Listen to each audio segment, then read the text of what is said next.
Hi everyone, Vincenzo here with a new episode of Ukerocks, a series of ukulele tutorials on some of the best rock riffs of all time.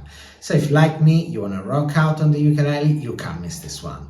Today you learn how to play Fire by Jimi Hendrix. This song features a really cool opening riff based on octaves, and it's one of my favorite songs by the greatest guitarist of all time.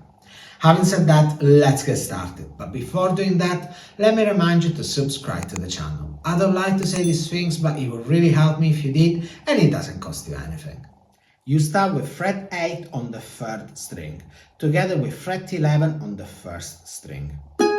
This is an octave. Basically, you're playing the same note, A flat in this case, but the 7 A flat is in a higher register. You continue with 7-10, after which you slide out like this. Then 5-8, slide to 7-10, and then 2 and 5 twice. All together now, 1, 2, 3.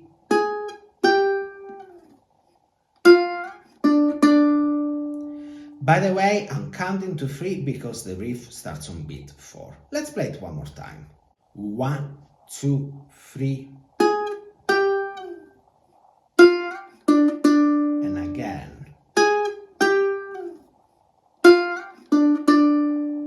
Okay, so for the right hand, I'm using the thumb for the 4th and the 3rd string, the index for the 2nd string, and the middle finger for the 1st string.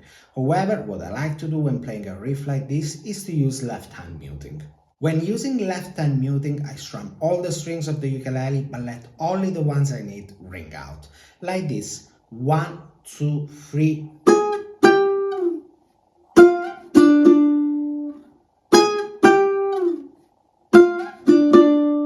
This creates a more powerful and aggressive sound. It's up to you to decide how you want to play this riff, but if you want to know more about left-hand muting, there's a link in the description of this video where I explain this technique.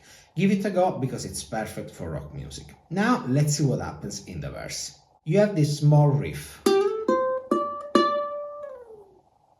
So slide to 9, then 8, followed by 10 and 10. After the last 10, slide out like I just did. And if you can, add a bit of vibrato as well. Again. One thing to pay attention to is where this riff starts. It starts on the end of beat 3. So you have 1 and 2 and 3 and.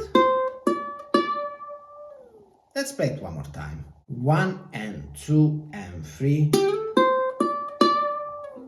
One more time, 1 and 2 and 3. If you want, you can also use left hand muting here, and it will sound like this.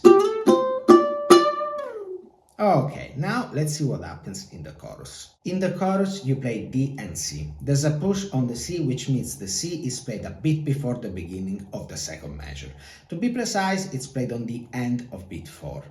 After you play the C, you can add a lick that connects back to the D chord. There's a lot of improvisation happening here, so I'm going to show you one way to play it. You can either stick with this or come up with your own licks. For the strumming part, you have down, down, down, up, up. Pay attention to the fact that the 2nd downstroke is shorter, and on the last upstroke you play C.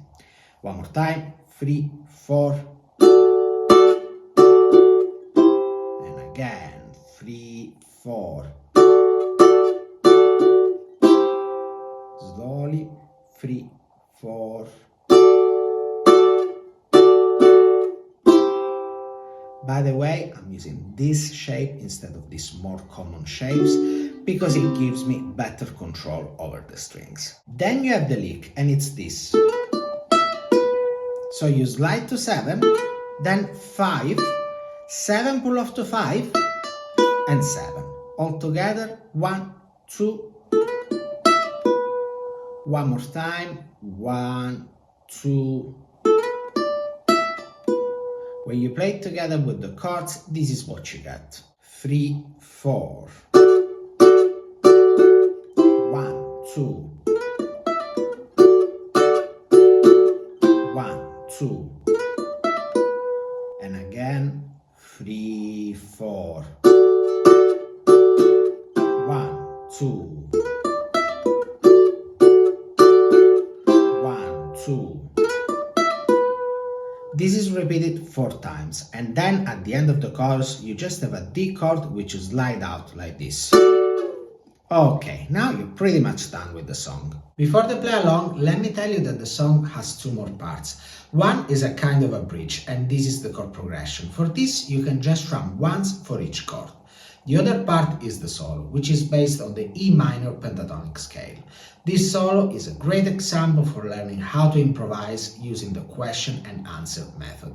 You can find a tutorial on this topic in the description. With that said, let's have a play along. I'll play the intro riff twice, then go straight into the verse where I'll play the verse riff only twice so that it doesn't get boring, and then the chorus as it is in the song.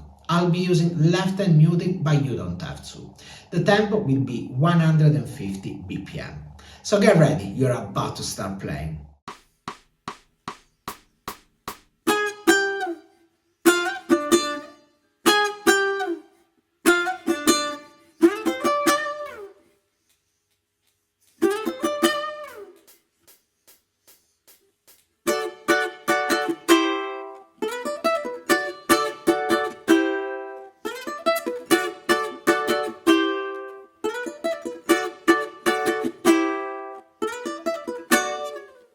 The aim of this tutorial was to teach you how to play Fire. Learn it, post your video on social media and tag me. I will share your video in my stories. On my Patreon page, you can find the tabs and the backing tracks that you need to practice this song. You have 3 backing tracks, one at the original tempo, one slower and another one even slower. And one more thing, don't forget that if you learned something from this video and you would like to say thank you, you can buy me a coffee, link in the description. That's all for now. Let me know in the comments if you managed to learn this song.